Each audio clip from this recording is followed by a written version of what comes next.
Blessings, yo. Just imagine the insecurity in oneself that they proceed to do dark magic, black magic, spells, magic overall, just because it's the only way it soothes their insecurity.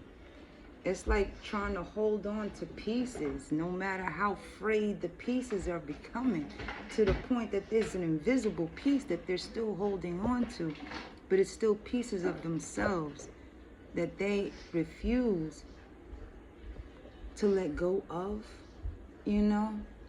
It's like really trying to keep a piece of cloth together that's fraying away in your hands, yet you're still struggling to keep those strands together.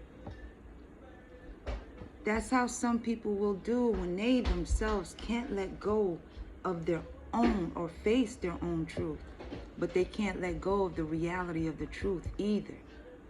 They want to keep on stitching it together, you know, to make them feel that much more secure in the frayed pieces.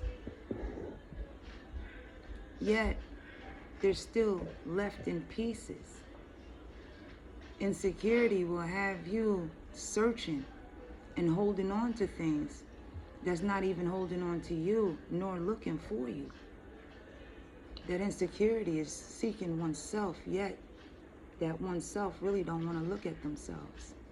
The insecurity is within the pieces that's been frayed away, but they still holding on.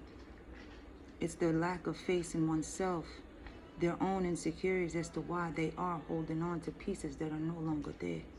People will manipulate you into staying in situations that they themselves won't even put themselves into, yet they want you to stay in it with them. It's like staying in something, staying in an abusive fucking relationship, all because of the abuse is so embedded in somebody that they want you to stay abusive to them, even if you grew out of the abuse. You know, like trauma bonding, right? Some of us, we all grow out of the trauma and we heal from the trauma, but there's some people that wants the trauma to continue because that makes them feel as though that it's a security blanket for them. If they're screamed at, if they're yelled at, if they're, you know, if they're tormented because it put the pieces together that is no longer there, that they can't sew it up because they're chasing it, you know?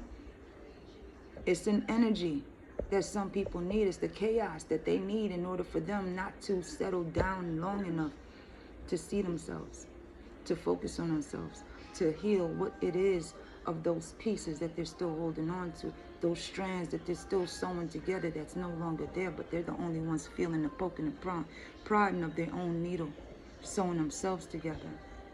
But they want you to take the pain. Damn, yo. The art of detachment really is detaching from what was and what couldn't be and never was. But in the eyes of those that really want to hold on, they still see whatever it is, but a good amount of it seen in the view of toxicity.